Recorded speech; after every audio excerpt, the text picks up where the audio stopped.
meeting physical force with soul force. The marvelous new militancy which has engulfed the Negro community must not lead us to a distrust of all white people. For many of our white brothers, as evidenced by their presence here today, have come to realize that their destiny is tied up with our destiny.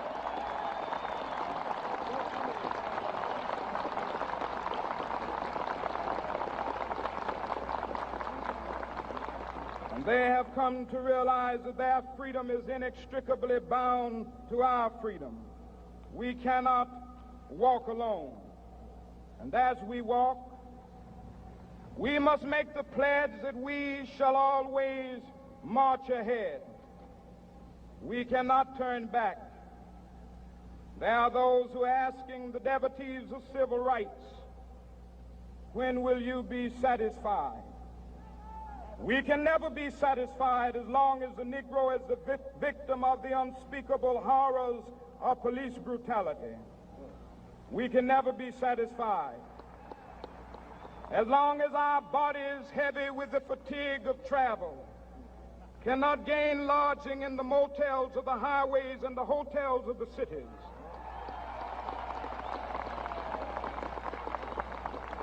We cannot be satisfied as long as the Negro's basic mobility is from a smaller ghetto to a larger one. We can never be satisfied as long as our children are stripped of their selfhood and robbed of their dignity by signs stating for whites only.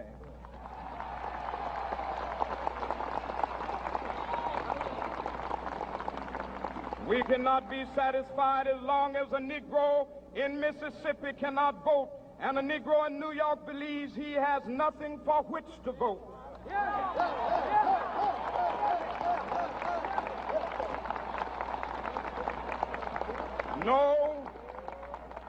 No, we are not satisfied, and we will not be satisfied until justice rolls down like waters and righteousness like a mighty stream.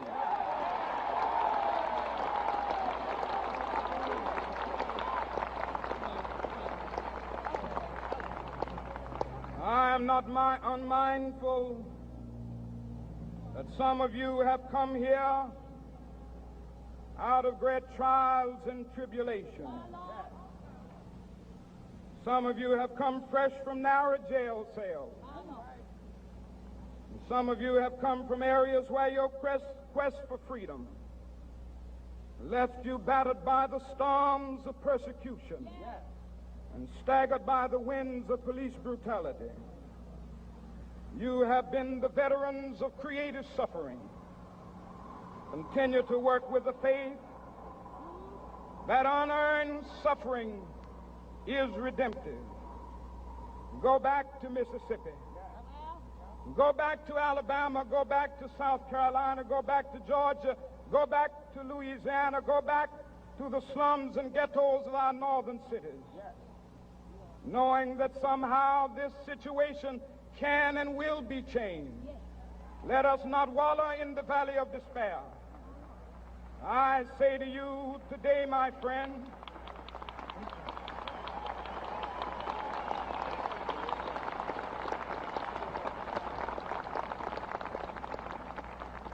so even though we face the difficulties of today and tomorrow, I still have a dream. It is a dream deeply rooted in the American dream. I have a dream that one day this nation will rise up and live out the true meaning of its creed. We hold these truths to be self-evident, that all men are created equal.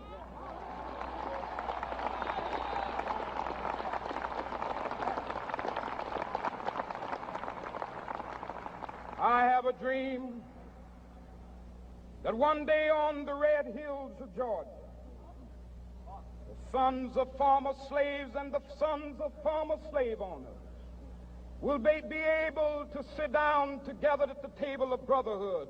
I have a dream that one day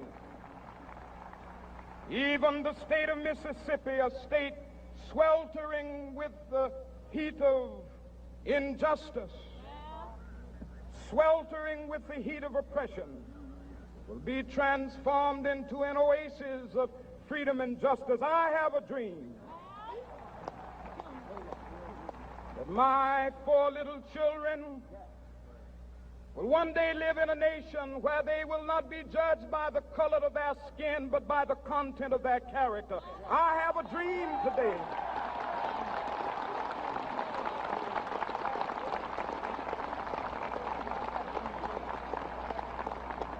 I have a dream that one day, down in Alabama, with its vicious racists, with its governor having his lips dripping with the words of interposition and nullification, one day right there in Alabama, little black boys and black girls will be able to join hands with little white boys and white girls as sisters and brothers. I have a dream today.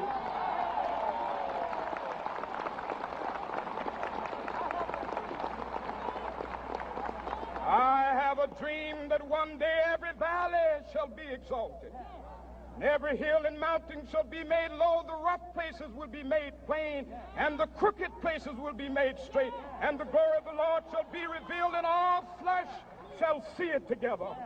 This is our hope. This is the faith that I go back to the South with.